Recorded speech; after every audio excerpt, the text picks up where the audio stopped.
Hello നമസ്തേ നമസ്കാരം. അപ്പം നമ്മൾ ചെന്നൈയിൽ അടുത്ത ഫുഡ് സ്പോട്ട് തപ്പി ഇറങ്ങി. അപ്പം നൈറ്റ് ഞാനും ചേട്ടനോട് ഫുഡ് കഴിക്കാൻ ഇറങ്ങിയത്. അപ്പോൾ അതാണ് നല്ല കിടിലം പൊറോട്ട, അവിടുത്തെ മട്ടൻ്റെ ഒരു കുളമ്പ്.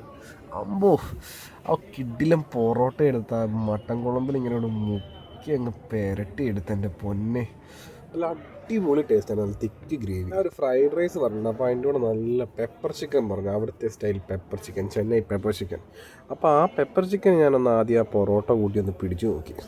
സംഭവം ഇച്ചിരി സ്പൈസി കൂടുതലാണെങ്കിലും പക്ഷേ ആ ഒരു പൊറോട്ടയുടെ കൂടെ സാധനം അടിപൊളിയായിരുന്നു. നല്ല സോസി ടെക്സ്ചറിൽ, എന്നാൽ ഓവർ സോസി ഒന്നും അല്ലാതെ അത് നല്ല കിടിലായിട്ട് തന്നു.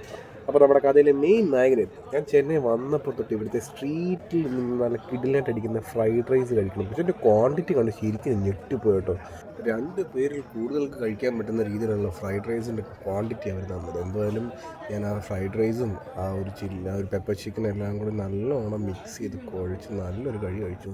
പുള്ളിക്കാരൻ്റെ ഈ കടയിൽ വെച്ചുള്ള റോസ്മരിക്ക് അടിയും ഈ ബില്ലും കണ്ടപ്പോൾ എനിക്ക് മനസ്സിലായി എന്തിനാണ് ഈ കടയിൽ ഇത്ര ആൾക്കാർ ഇങ്ങനെ തിക്കി തിരക്കുന്നത്. നല്ല ക്വാളിറ്റി ഫുഡ് ഇത്രയും ചെറിയ പൈസ കൊടുക്കാൻ പറ്റുന്നത് തന്നെയാണ് ഇവരുടെ സക്സസ്.